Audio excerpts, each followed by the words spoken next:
Guys, there has been a massive pension crisis that has hit the UK like a ton of bricks, like being run over by that train. That's what it's been like, and it's been caused by Kwasi Kwarteng, the Chancellor of the Exchequer's recent mini budget.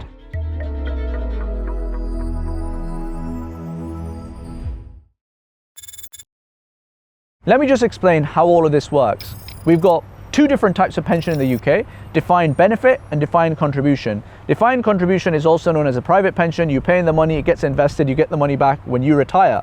Defined benefit, on the other hand, or a final salary pension scheme, is a liability-based investment where on your final salary or when you retire, the company or the National Health Service or the public sector has to pay you that money back as a multiple of your final salary. No actual money is being directly invested with your pension contributions at all.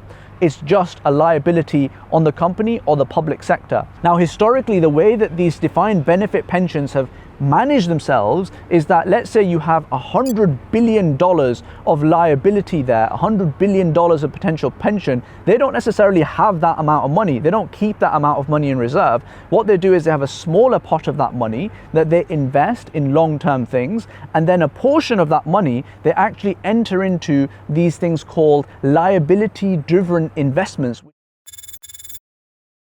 Derivative, which is a special paper instrument that is sold in the financial sector, which effectively allows them to match the liabilities as they arise. I know this may not make sense. Let me break it down even further. So let's say you've got Jeremy, who's a pensioner. Jeremy, the pensioner, when he retires, that liability has become due.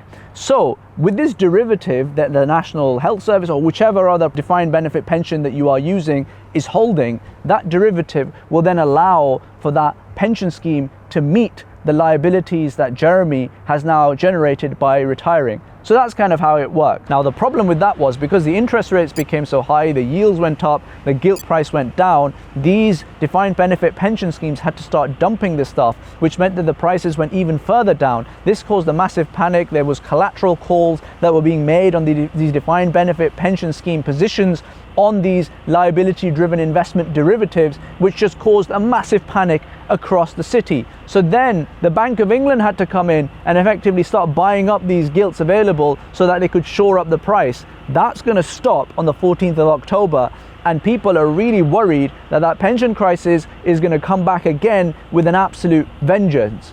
Now the question is, whose head should roll for this? Whose fault was all of this nonsense?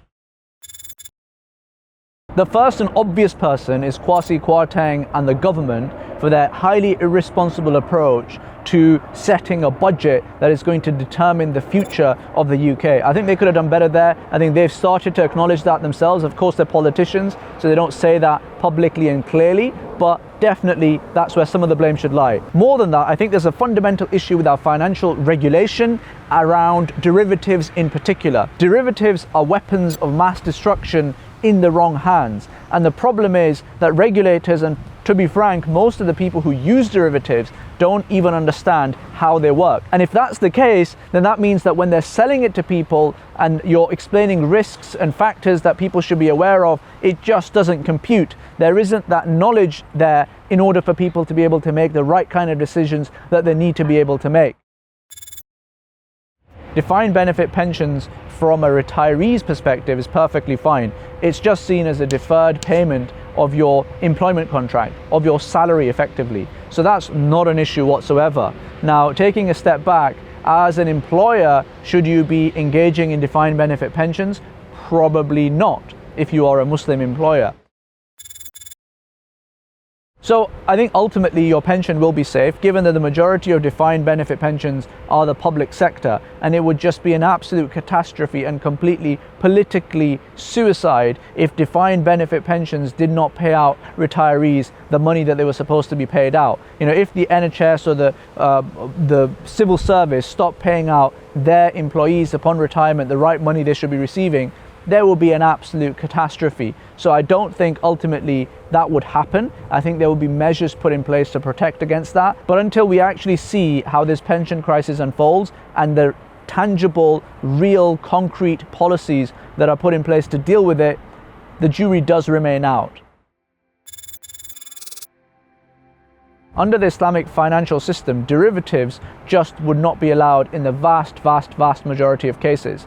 That would mean that the kind of things that blew up the 2008 financial crisis would not have existed. That would mean that things like this pension derivative would not have existed. So just there alone, we would have headed off at least 2 financial crises.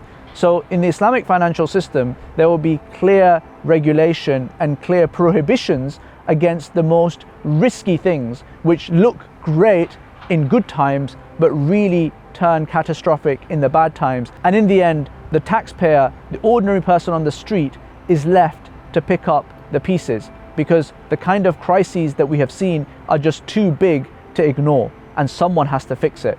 Guys, if you've enjoyed this video, you found it useful, then please do let me know in the comments below. Please do like the video, please subscribe to the channel, and let me know what else you'd like my view on in the videos to come. Until next time, Assalamu alaikum.